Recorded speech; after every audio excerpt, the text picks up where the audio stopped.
Jättebra. Jag vill bara informera er om att i helgen ska min pojkvän hjälpa mig med min blogg. Där han är riktigt duktig med design.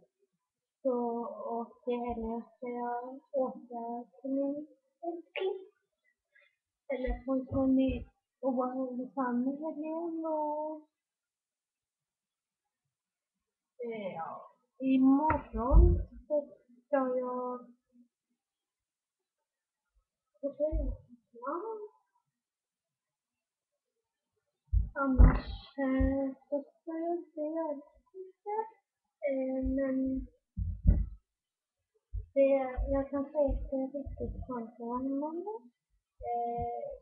På fredagen så jag tror jag ska snart försöka skriva. Men jag vill bara informera er om det.